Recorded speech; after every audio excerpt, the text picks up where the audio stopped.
Hello everyone and welcome to Journey with the Kellers. My name is Amanda Keller and we're back in the Keller kitchen today. So today I decided to make some caramels from Grandma's Little Black Book of Recipes from 1910. So it seems like a pretty easy recipe, so let's hope it turns out like it says it does. This book is notorious for not quite all of the instructions being in there, so sometimes it works out a little weird. Okay, so the first thing you're going to do is you're going to boil all of the ingredients except for the vanilla. So first we're going to take a pound of sugar, which equals about 2 cups. Okay. So we put a pound of sugar in the pan. Just to be sure, I'm just going to add a little bit more just because I got anywhere from 2 to 2 1/4. So we'll add just a smidge more. Okay. Then it says for a gill of water, and it gives me a little thing that a gill is 5 fluid ounces, which is just between 1/2 and 2/3 of a cup. Okay, so 5 fluid ounces of water.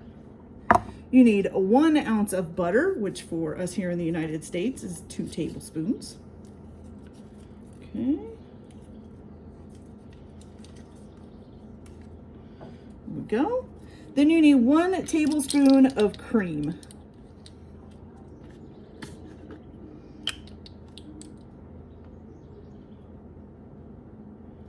Okay, just because a lot of times this isn't quite exactly the exact measurements, that we'll put a little smidge more in.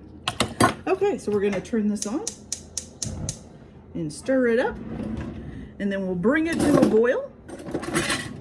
And it says that, let's see, says it needs to begin boiling and color slightly and cracks quickly when dropped into cold water. So we'll watch for that. So this is going to take a little bit. So as soon as this is boiled and ready to go, I'll come right back so we can get going on this. All right, see you in a minute. All right, you guys, so we got this all boiled and it's pretty much down to just a brown liquid. There's a few little clumps of thing in it. Now, just to tell you too, while I was doing this, so at first when it started boiling, it kind of stayed like a liquid mixture. And then like all the liquid started evaporating and it kind of turned into just a bunch of lumps of sugar and all of that. And then that started melting. And then once all the sugar is melted, you have basically like a brown caramel mixture. So you have to wait until all the sugar melts down. It takes a while. Probably took about a good 15-20 minutes of it boiling to get it down to this point. And you probably should make sure that you stir it a lot, probably almost the whole time while you're doing this, just because otherwise the sugar and stuff is going to burn. So now that I've got that all done, it's all boiled down to a brown, you're just going to add 1 teaspoon of vanilla. If I can find my teaspoon here. Here we go. And you're going to mix that in. Woo, hot stuff. All right, and then after you get all of this mixed in, you're just going to pour it into a greased pan. Now I just greased mine with shortening, and then you're going to let it completely cool off. And then once it's cool, you should be able to cut it into squares and have the candy. And that vanilla in it smells delicious. I will say that. Okay, getting this vanilla stirred in. Nice and good. Oh, it smells like caramel, you guys. Okay, so far from what I can tell, this is one recipe that I think really works. Excellent, excellent, excellent. Okay, let's make sure we get that nice and stirred. We don't want anything burning. Now, right now I do have my burner off, but because the pan is so hot and the liquid is so hot, you know, it's really hot still. All right, so let's go ahead and get this in its pan here. I'm just using like a 9x9 pan to pour it into.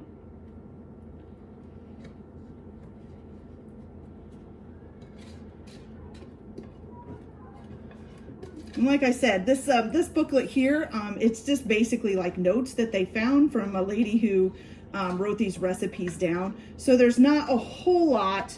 It's basically just notes for her. So there's not a whole lot of information. So a little bit of it you kind of have to figure out as you go along, like I did for this. I'd never made caramel candies before, so this was a new one.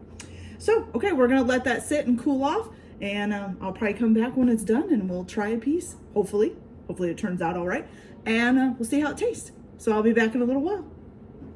Okay, you guys, so I have some unfortunate news. I burnt the caramel. Darn it. So mine turned out like this. It's really dark. It's not caramel. I can't even cut through it. It's like cutting through glass. Yeah.